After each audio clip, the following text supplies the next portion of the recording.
하나님께서 오늘 우리에게 주신 말씀은 로마서 12장입니다. 하나님께서 오늘 우리에게 주신 말씀은 로마서 12장 1절로 2절입니다.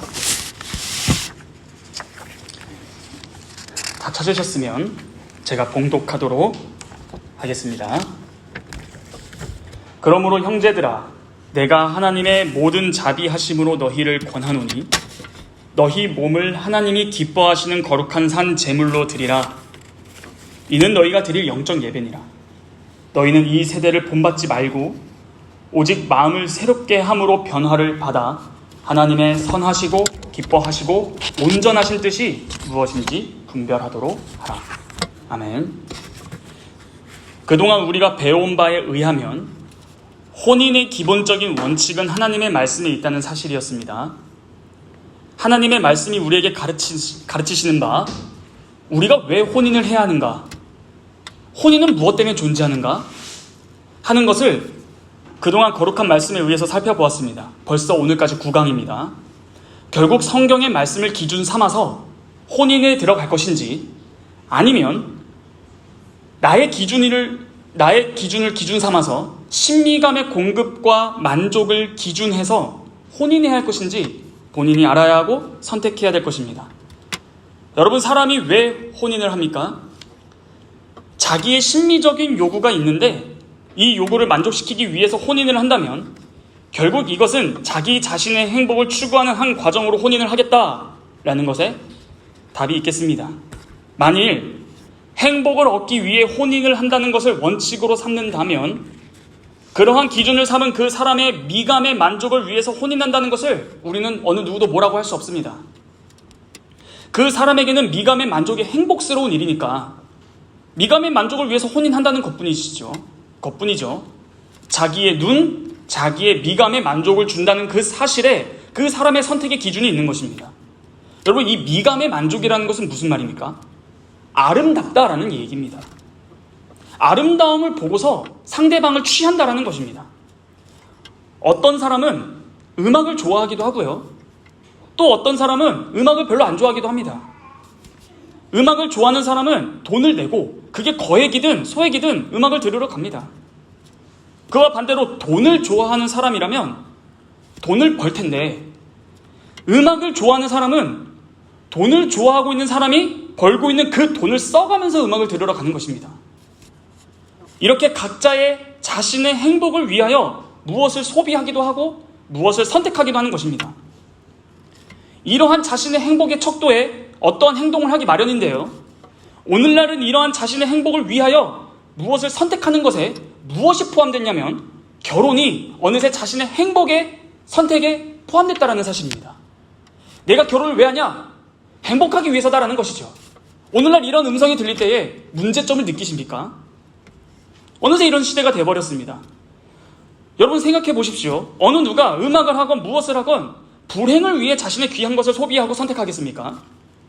그러므로 행복을 증진시키기 위한 방도로서 일생 내 옆에 아름다운 여인을 놓고 늘 보면서 살면 얼마나 행복스러울까 하면서 혼인을 하는 것입니다. 자, 여러분들도 아시겠지만 하나님께서는 자신이 내신 거룩한 원칙을 사람들이 무시하거나 사람들이 자기의 뜻대로 혼인을 해서 자기 행복 추구를 위해서 노력해 나아갈 때 하나님께서는 그것을 축복하심으로 하나님의 거룩한 계획과 경영을 진행시키지 않으십니다. 하나님의 명령을 거스르는 인간의 어떠한 행동을 축복하시지 아니하십니다. 이 축복하지 아니한다라는 것은 하나님께서 이루시고자 하시는 목표와 목적의 그 수단을 사용하시지 않겠다라는 것입니다. 그러면 하나님께서 그러한 하나님의 뜻을 거스르는 자들의 혼인이라든지 그런 것에 개입하셔서 결혼식장을 막 망가뜨리십니까? 하나님의 뜻과 반대되는 길로 가면 강제로 막지 아니하시고 너 마음대로 하고 싶은 대로 했으니까 그 결과는 너가 거둬라 하시는 것이죠. 혼인을 할 때 서로 이렇다 저렇다 많은 말을 하지만 혼인이라는 원칙을 놓을 때다가 안 놓으면 결국은 자기의 행복 추구라는 가장 강력한 공리적인 행동을 하는 것입니다.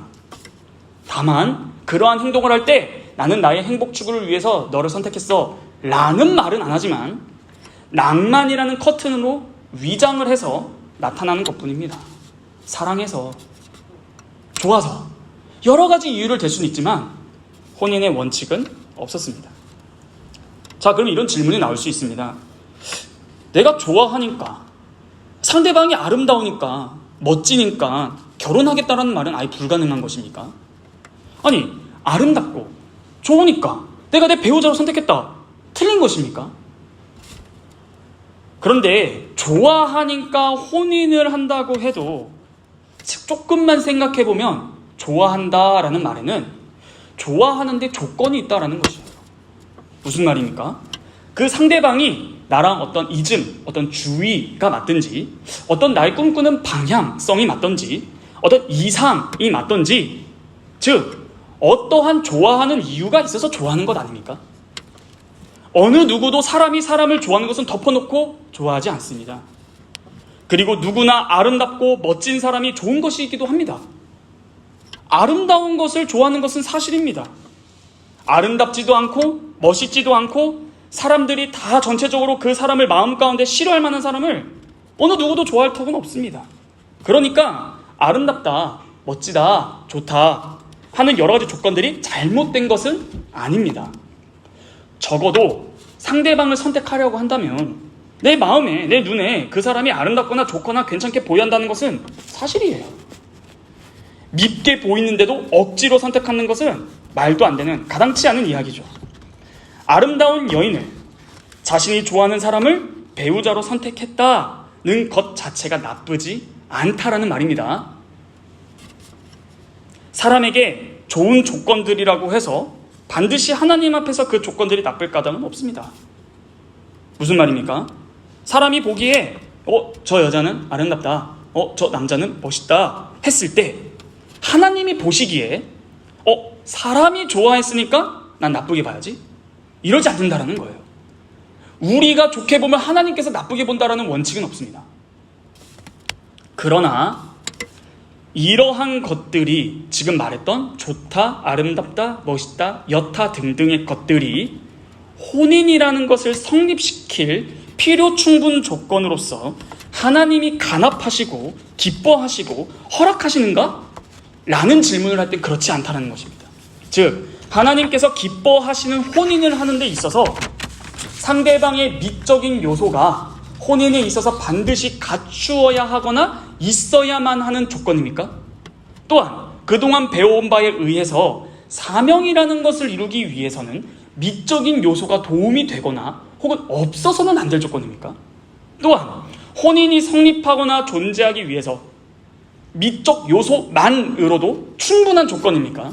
혹은 아름다움과 신사다움을 상대가 갖추고 있다면 혼인을 함에 있어서 부족함이 없이 넉넉하거나 만족스러운 것입니까? 아름다움이라는 미적 요소가 혼인을 하기 위한 조건 아래에서 요구되는 모든 요소를 다 포함하고 있는 것입니까? 이러한 필요 충분 조건, 자 무슨 말인가 하니 사람이 보기 좋으니까 그러니까 혼인을 해야겠다라는 것은 다른 문제라는 거예요. 그 사람이 보기에 좋다라는 것 자체는 틀린 게 아니지만 그 조건이 그러므로 혼인을 하겠다라는 것은 틀렸다는 것입니다. 혼인에는 하나님 나라의 거룩한 요소와 조건들이 별도로 붙어있는 것인데 그것이 없으면 소용이 없는 것입니다. 일단 어떤 사람이 혼인을 할 때가 다가오면 여러 가지 것들을 앞세워두고 더 나아가면 자신이 기독교인으로서의 정체성까지 막 어겨가면서 이러한 것은 하나님 앞에서 큰 위배가 아닌 것으로 생각하는 인간의 약점이 있는 것 같아요. 이런 약점에 노출되어 있을 때 드는 생각과 말이 무엇일까요? 될 수 있는 대로 용납하고 될 수 있는 대로 타협하면서 속으로는 괜찮겠지, 앞으로 잘 만들어가면 좋겠지 하는 것입니다. 이런 것이 우리가 항상 주의해야 될 문제입니다. 우리 성경 말씀 하나 보겠습니다. 고린도 후서 6장입니다. 고린도 후서 6장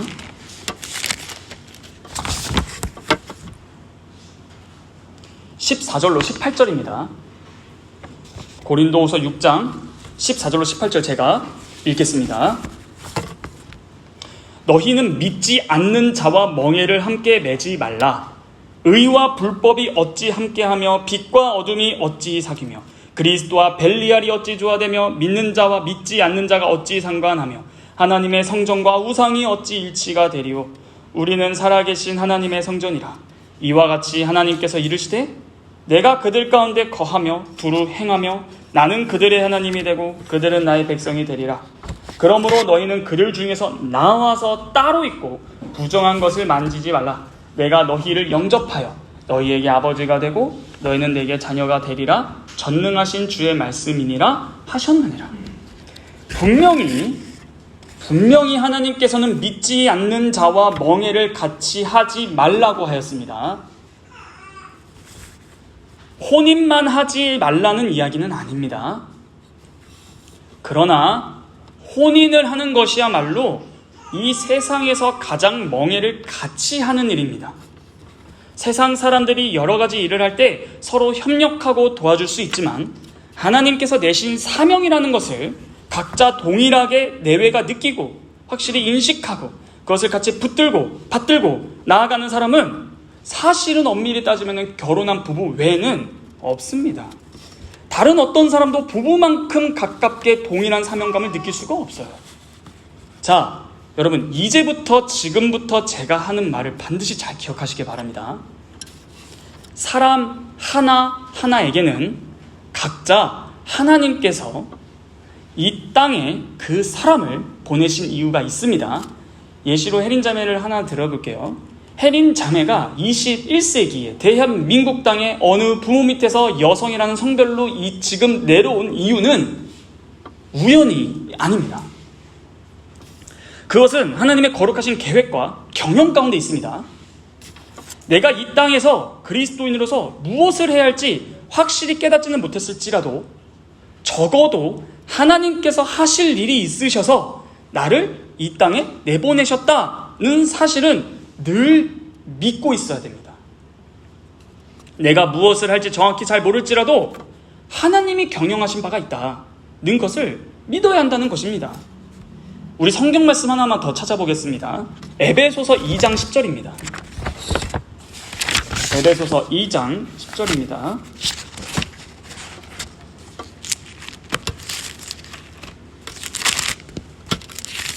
제가 읽어보겠습니다. 우리는 그가 만드신 바라 그리스도 예수 안에서 선한 일을 위하여 지으심을 받은 자니 이 일은 하나님이 전에 예비하사 우리로 그 가운데서 행하게 하려 하심이니라. 이 본문 한번 자세히 봅시다. 우리는 그가 만드신 바라. 이게 뭐죠? 다른 말로 하면 창조입니다. 우리는 그가 만드셨다. 즉 재창조입니다. 그런데 그리스도 예수 안에서 선한 일을 위하여 재창조받았다라는 말이에요. 다른 말로 하면 너희들이 예수 그리스도를 믿음으로 말미암아 구원을 받은 것은 예수 천국 불신지옥이 아니라 이제부터 너희가 해야 할 바가 있는데 그 선한 일을 위하여 너희를 구원했다라는 거예요. 그것은 이 일은 하나님이 전에 예비하사 우리로 그 가운데서 행하게 하려는 하나님의 경영하심입니다. 이렇게 분명하게 하나님께서 주님의 계획대로 사람을 재창조하셔서 재창조된 그 사람으로 하여금 하나님의 거룩하신 계획대로 일생을 살게 하려고 하신 것이죠. 나를 이렇게 만들고 많은 은사를 주시고 이런 방향을 갈 수 있게 만들었다는 것은 하나님이 완전하신 지혜를 가지고 경영하시고 계획하신 바가 있어서 그렇게 한 것이라는 말씀입니다. 여러분들이 구원을 받은 것은 불쌍해서 지옥 가기 안타까워서 구원한 것이 아니라 그 너머로 하나님께서 여러분들을 향해 하시고자 하시는 일이 있기에 구원을 하셨다는 것입니다. 그것을 사람들은 다 알아야 합니다. 사람은 각각 다르게 만들어져서 하나님의 그 다채로운 영광의 부분을 담당하게 하셨습니다. 이것을 비유로 들면 프리즘 비유를 들 수 있을 것 같아요.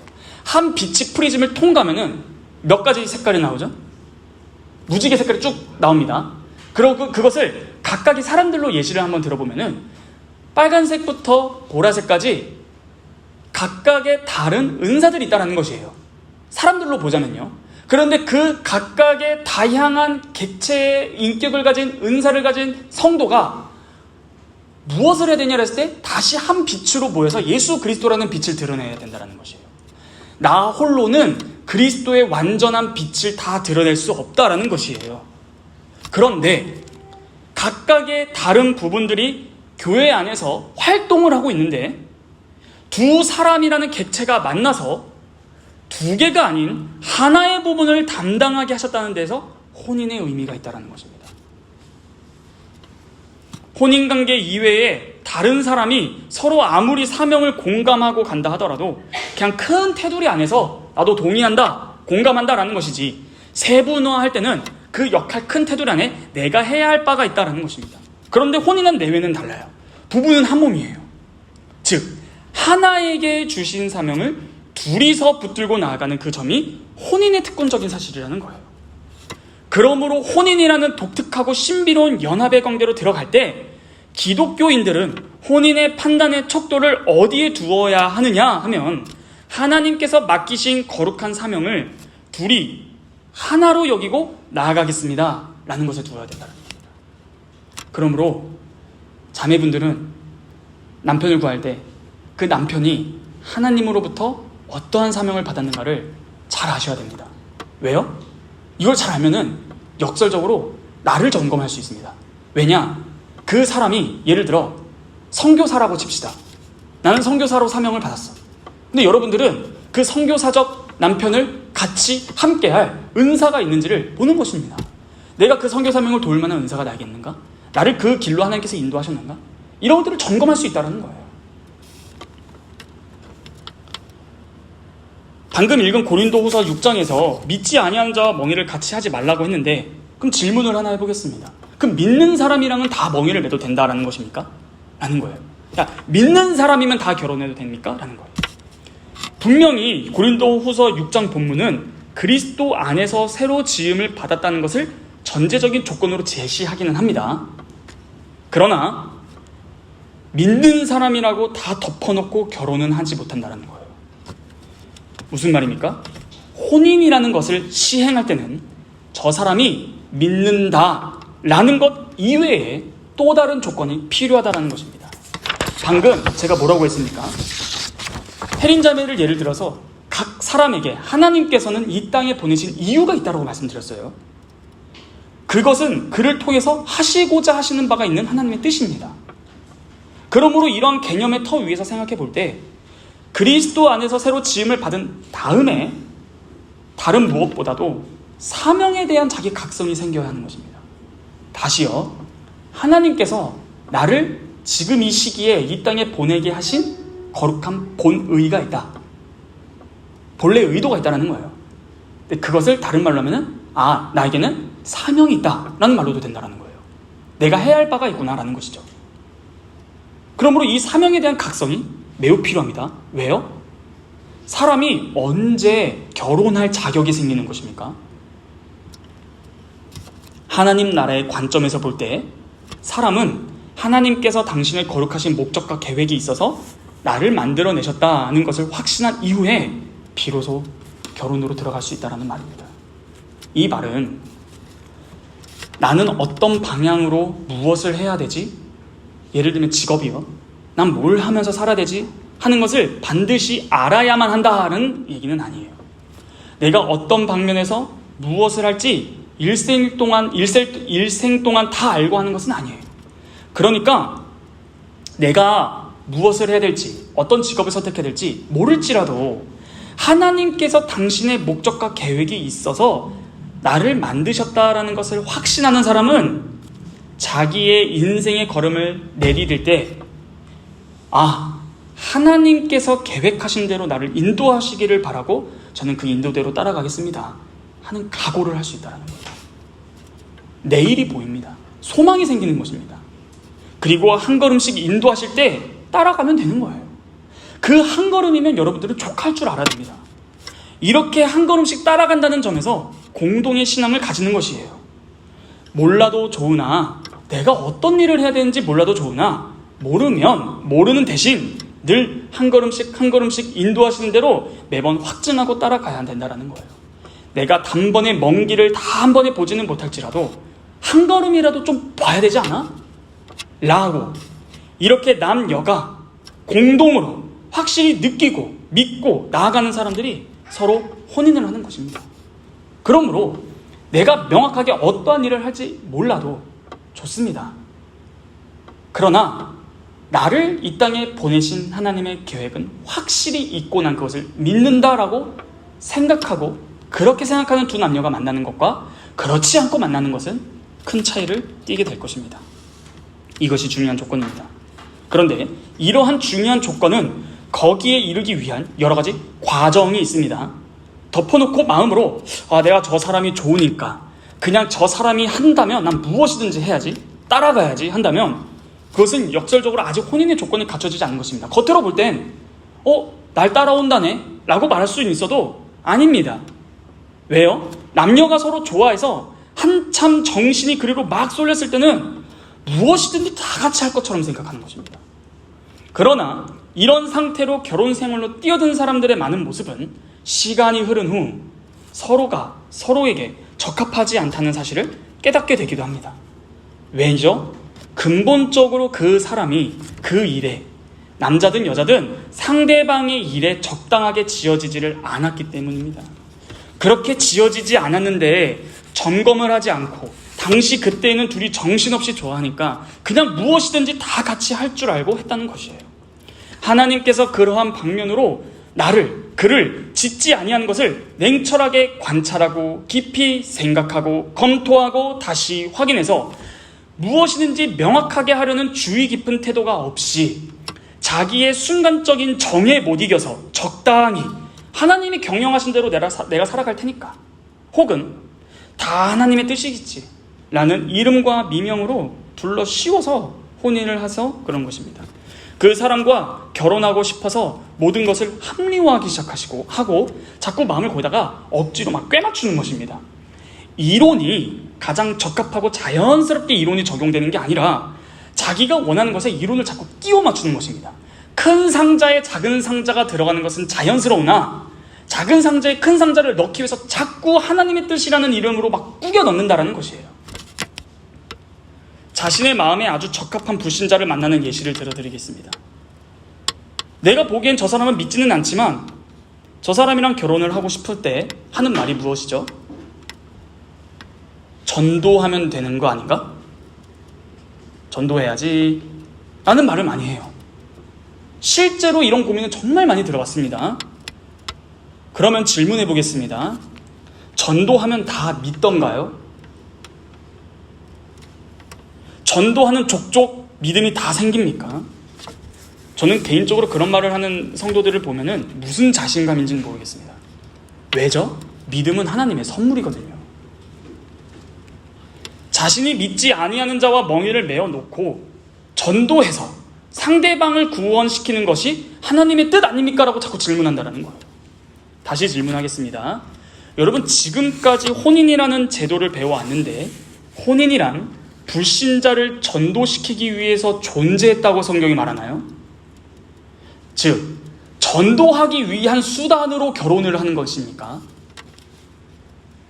간단하게 질문해 보겠습니다. 아담이 하와를 전도했습니까? 아닙니다. 두 사람은 온전히 하나님을 바라보는 사람으로 만난 것입니다.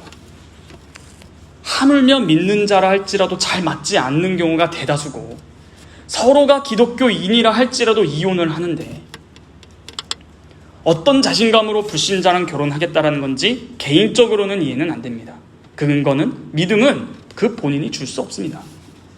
믿는 자라도 안 맞는 것입니다. 좋을 때는 다 맞는 것 같아요. 세월이 지나면서 차례차례 이 사람이랑 나랑 안 맞는다라는 것을 점점 보고 느끼게 되는 것이에요. 참고로 아담과 하와는 모든 점에서도 다 맞았는데도 넘어졌다는 사실을 생각해 보십시오. 한 가지 더 알아볼 것은 오늘날 인본주의적인 사상에 대해서, 결혼에 대해서 한번 평가해 드리겠습니다. 오늘날 인본주의 사상이 팽배합니다. 인간 충족, 즉 헬레니즘입니다. 역사적으로 헬레니즘의 명제가 발달해서 찬란한 르네상스를 피우고 그런 르네상스 정신으로 나아가면서 동시에 그 정신이 소위 절대주의 시대를 거치면서 낭만주의 시대에 이르러서 개화하기 시작합니다. 예술의 영역에서는 로맨티시즘의 시대가 찬란하게 일어납니다. 지금 제가 말씀드린 게 이게 19세기 이야기입니다. 이 19세기는 위대한 세기다라고 해서 사가들이 다 인정합니다. 그때 당시의 시대 사람들은 희망을 가졌어요. 어떤 희망? 헬레니즘. 사람의 힘은 위대하다. 사람의 힘으로 말미암아 지상 유토피아를 건설한다. 이것이 큰 역사적인 당시 프로그램의 하나였습니다. 물론 이것이 결국 다 신기루였다라는 사실은 밝혀집니다. 언제요? 세계대전입니다. 이러한 19세기의 사상들이 오늘날 사람들에게 그릇된 영향을 미쳤습니다. 잘 들어보십시오. 인권을 존중한다는 사상 좋습니까? 좋습니다.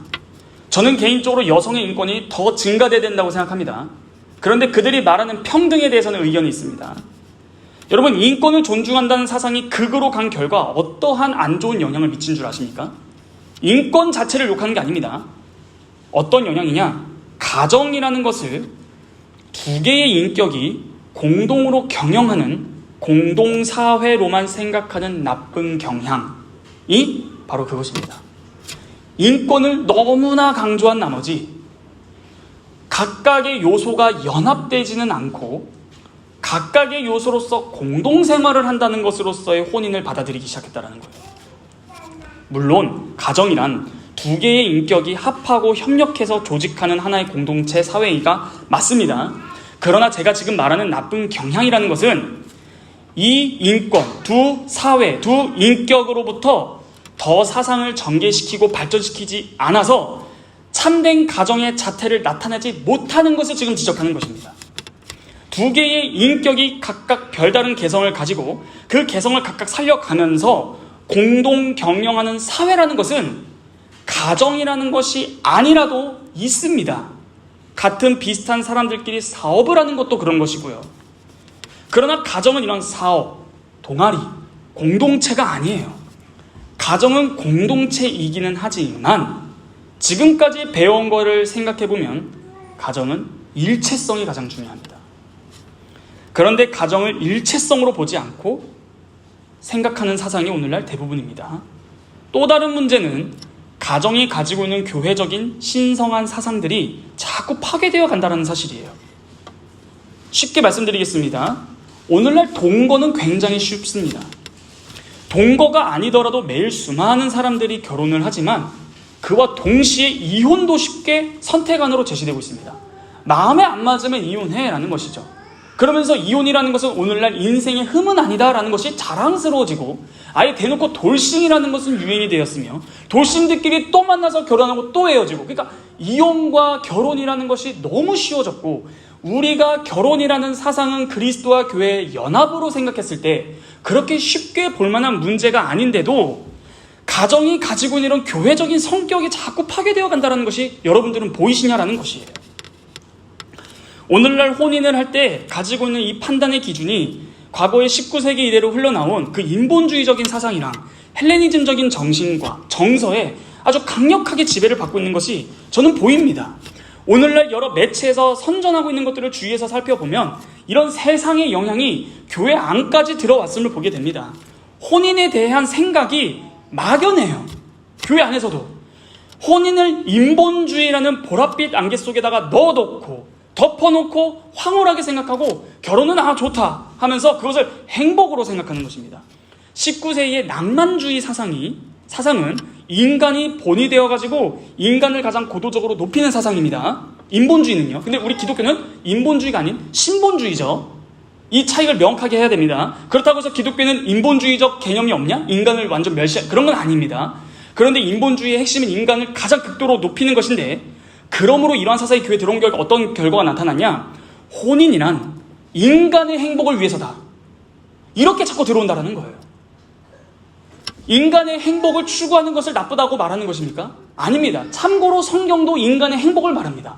복이 있는 자라고 시편 1편 시작하자부터 시작하는 거예요. 참된 행복이 무엇이냐라는 것을 성경도 가르쳐요. 하물며 팔복을 보더라도 마태복음 5장부터 7장까지 진행되는 상상순에 시작되는 팔복만 보더라도 복이 있는 자는 이라고 하면서 성경은 분명히 행복을 가르치고 있습니다. 다만 세상, 인본주의, 헬레니즘의 사상에서 들어온 그 행복과 성경이 말하는 신본주의에 의한 행복은 다릅니다.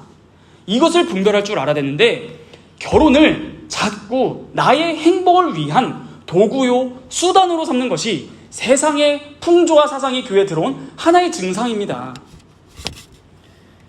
물론 결혼이 인간에게 행복 줍니다. 그러나 뒤집어서는 성립이 안 된다는 것을 아셔야 돼요. 무슨 말이에요? 인간의 행복을 위해서 혼인이 존재하는 것이 아니다라는 말이에요. 하나님께서 혼인 제도를 마련하실 때는 인간의 행복을 위해서 제도를 마련하시지 않았습니다. 여러분 다시 기억해 보세요. 혼인의 목적이 무엇입니까? 혼인은 반드시 그리스도와 교회의 관계를 가지고 생각해야 되는 것입니다. 이것을 성경은 아주 명백하게 몇 번이나 이야기합니다. 이런 모든 말씀을 무시하고 혼인을 항상 자기들 행복을 위해서 존재하는 것까지 생각하는 것은 굉장히 위험합니다. 이 설교를 준비하면서 오늘날 교회를 많이 돌아봤어요. 교회 안에서 청년들이 결혼한다고 할 때를 보면요, 신앙의 수준이 비교적 비슷비슷한 때, 그리고 그 각성의 정도가 다 비슷비슷할 때, 유치할 때, 어릴 때, 신앙이 아주 어릴 때, 그때를 소위 정령기라고 하더라고요. 실제로 제가 전교에서 다녔을 때는 아무것도 모를 때 결혼해라, 이런 말도 많이 들었습니다. 목사님에게서요. 그러니까 아무것도 모를 때 빨리 더 나이 먹으면 따지는 것만 하지고 빨리 아무것도 모를 때 결혼해라, 이게 정령기라는 것이죠. 이런 얘기를 정말 많이 들었습니다. 근데 그도 그럴 것이 한편으로 이해도 돼요. 어느 겨를에 그 남녀 둘이 신앙에 깊이 있고 심각한 내용을 배우면서 자기도 고민하고 자기를 비판하고 깊은 사색하는 시간이 교회에서 언제 있었습니까? 별로 없습니다. 오히려 현대의 교회들은 청년들의 에너지를 이용해 먹으려고 하는 것 같습니다. 그 증상이 뭡니까? 흔히 여러 회를 만들어요. 무슨 운동, 무슨 대회, 성회, 공동체, 임원 등등 왔다 갔다 정신없게 만듭니다. 청년들을요. 그러면 그런 분위기에 청년들이 딱 올라타서 왔다 갔다 하면서 거기서 늘 만나면서 늘 같이 앉아서 함께 일을 하니까 정듭니다. 그래서 나중에 둘이 결혼한다고 하는 것입니다. 지금 제가 하는 말은요, 오해하시면 안 됩니다. 이렇게 해서 결혼을 하면 다 나쁘냐? 불행하게 되냐라는 말이 아니에요. 제가 하는 말은 주의하지 않고 엄밀하게 자신과 타인을 조사를 안 하고 목전의 현실, 잘 어울린다라는 사실, 정들었다라는 사실, 좋다라는 사실 그 하나만을 전부로 보고 결혼에 뛰어들다라는 것을 말하는 것입니다. 여러분, 사람은 장래를 알 수 없습니다. 그런데 사람의 장래를 알 수 없으니 장래가 뭐가 될지, 도가 될지 아무것도 모른다, 어떻게 아느냐 라고 말할 수도 있습니다. 그런데 여러분 잘 생각해 보십시오. 우리가 미래를 모르는 건 맞아요. 그런데 미래를 모른다고 할지라도 이 장래를 전혀 아예 모르게 되어 있는 것은 아니에요. 왜냐하면 하나님의 일반 법칙이라는 것에 따라서 개연성을 생각할 수 있습니다. 우리는. 여러분, 일반 법칙이 무엇이죠? 콩 심은 데 콩 나고 팥 심은 데 팥 난다라는 것이에요. 우리는 콩을 씹어놓고 기도를 하면서 팥이 나기를 바랄지어다 아멘이라고 하지 않아요. 그렇게 하면 저 사람은 교회를 올 것이 아니라 병원을 가야 되는 상황입니다. 자, 이런 일반 법칙이라는 것이 있습니다. 이것도 하나님이 내신 법칙이에요. 이로 말미암아 나타나는 개연성이 있습니다. 잘 들어보십시오. 쉽게 말해서 어떤 사람이 과거에 5년 동안 한 길을 막 열심히 닦았다고 칩시다. 열심히 연말을 했어요. 마침 배우시잖아요. 열심히 막 배워요. 그런데 5년 동안 그 길을 닦지 않은 사람보다 분명히 그 분야의 일을 5년 동안 닦은 사람이 잘한다는 것은 사실입니다. 그러면 그것을 잘하는 만큼 그는 장래에 그러한 사회로, 그러한 직업으로 진출할 수 있겠다라는 생각하는 것은 자연스러운 거 아닙니까? 확신은 못해도 개연성이라는 것이 있는 것이에요. 저 사람이 저쪽으로 공부를 열심히 하고 준비를 하니까 저쪽으로 저 사람은 진출을 하겠네. 이게 무리합니까? 무리한 추측이 아니에요. 이렇게 이 얘기를 왜 들었냐면요, 일반적인 법칙하에서 개연성을 생각해서 상대를 보라라는 거예요. 그 사람이 가다가 인생이 갑자기 뒤틀지 안 뒤틀지는 모릅니다. 그것을 말하는 게 아니에요. 그러나 그 사람의 기능, 그 사람의 성장의 개연성을 자꾸 보라라는 거예요. 무슨 말이에요?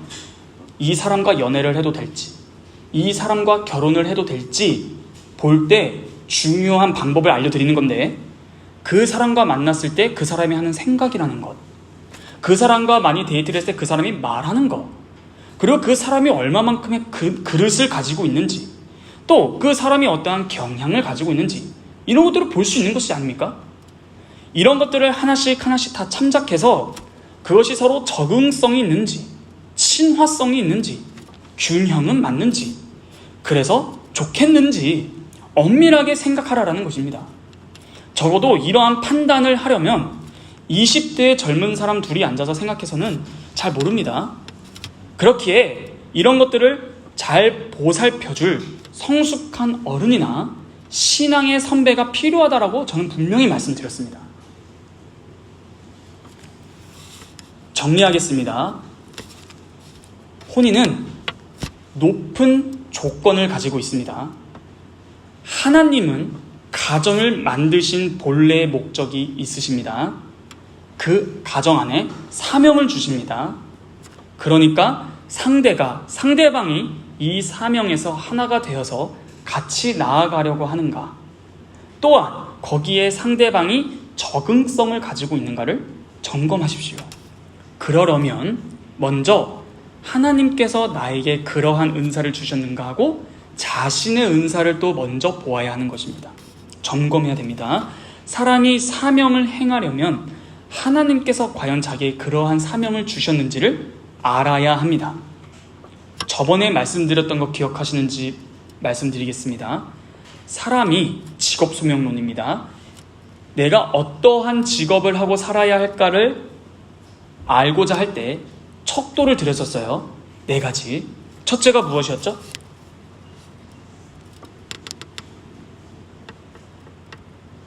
네, 저번에 아무도 안 왔던 것 같아요, 여기 있는 분들은. 첫째가 뭐죠? 이 직업이 내 길이 맞는가 안 맞는가의 첫 번째. 이건가요? 이 직업을 하면은 돈을 다른 것보다 좀 많이 버네. 그렇죠. 첫 번째가 뭐죠? 내가 이 직업을 선택하는 것은 하나님을 사랑해서 하는 것인가? 기억나시죠? 두 번째는 뭐예요? 그렇죠. 내가 그 직업을 선택하기에 걸맞는 은사가 나에게 그게 있는가? 은사입니다. 또 무엇이었죠? 그렇죠. 내가 그 직업을 선택함으로써 나의 인생이 낭비되지는 않을까? 또 무엇이었죠? 그렇죠. 내가 그 직업을 선택하기까지의 나의 모든 과거를 돌아봤을 때에 그 길로 인도해 오신 발음의 발자취가 나에게 있었는가? 점검하라고 말씀드렸습니다. 이거를 그대로 결혼에도 적용할 수 있다고 했었죠. 첫째가 뭐죠? 내가 저 남자 혹은 저 여자를 선택하는 것은 저 여자 혹은 저 남자를 사랑해서가 아니라 하나님을 사랑해서 저 남자 저 여자를 선택하는 것인가? 둘째가 뭐죠? 내가 저 남자와 함께하고자, 저 여자와 함께하고자 하는 것은 내가 저 여자와 혹은 저 남자와 함께할 만한 은사가 나에게 있는가? 세 번째는요? 내가 저 남자 저 여자랑 만났을 때 하나님 앞에서 나의 인생이 낭비되지는 않는가? 네 번째는요? 내가 지금 저 남자 저 여자를 만나기까지의 그 과정이 너무나 적합했는가? 보시라는 것입니다. 하나님께서는 부호하게 인도하시지 않습니다. 명확하게 인도하십니다. 그래서 방금 했던 말, 한 걸음이면 족한 것입니다. 하나님을 사랑하면 되는 것입니다. 인도하십니다. 살아계신다고 아무리 입으로 고백해봤자 뭐합니까? 이것이 혼인에게도 마찬가지입니다. 그리고 방금 말했듯이 먼저 여러분들은 잘못된 인본주의적인 생각, 인간 본위의 생각, 헬레니즘을 버리십시오. 결혼은 여러분들이 행복하기 위해서 존재하는 제도가 아닙니다. 혼인은 인간의 행복을 위해서라는, 인간의 극치를 위해서라는, 인간이 원하는 것을 도달하고자 하는 수단으로서 결혼하는 것이 아닙니다. 하나님께서는 성경 전체를 통해서 결혼을 인간 행복을 위한 제도로 주신 적이 없습니다. 그런데도 여전히 여러분들의 결혼을 한다라는 판단의 척도가 성경과 상관없이 간다면, 그것이 인간의 행복은 아니더라도 여하튼 성경의 척도와 별개라면 저는 막지는 않겠습니다. 그런데 책임도 안 질 것 같습니다. 그렇다고 해서 물론 그 사람의 혼인을 내가 허락한다고 책임진다는 것은 아니지만 책임은 질 것 같아요. 그 두 부부를 제가 목사가 돼서 연결을 해줬다면은 전 그 두 부부를 위해서 날마다 기도하고 그 두 부부를 점검해주고 그 부부가 자녀가 탄생했으면 직접 개입할 것입니다. 왜요? 하나님의 사랑이라는 것이 그 가정에 있다면 저도 거기에 함께하고 싶기 때문입니다. 그런데 이러한 하나님의 척도를 벗어나서 결혼을 한다면 모르겠습니다. 본인들의 선택이니까요. 참고로 하나님께서는 그런 가정에 축복하실 마음 없으십니다. 그게 하나님께서 내신 제도입니다. 하나님께서는 여러분들의 종이 아닙니다. 여러분들을 따라다니면서 여러분들을 도와주시는 분이 아닙니다. 순서가 바뀌었습니다. 우리 예배 3월 3일날 처음 하기 전에 스터디했던 거 기억하시나요? 베드로가 예수님을 향해 신앙 고백을 한 후 예수님께서 자신의 죽을 것을 고백하셨을 때 예수님께서 베드로를 향해서 말하는 건 아니지만 12제자를 향해서 난 이제 죽는다라고 했을 때 대표로 베드로가 그 방금 신앙 고백한 그 베드로가 뭐라고 했습니까? 주님, 웃기는 소리 하지 마세요. 그때 말리했다라는 것이 에피티마오, 헬라어입니다. 이 에피티마오, 항변하느라 이렇게 곱게 번역했어요. 근데 이 에피티마오가 어디 쓰였다 했죠?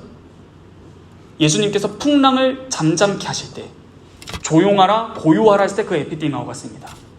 근데 고요하라, 잠잠하라도 순한 번역이에요. 쉽게 말해서 입 다물어입니다. 입 닥쳐입니다. 이 단어를 베드로가 예수님에게 사용합니다.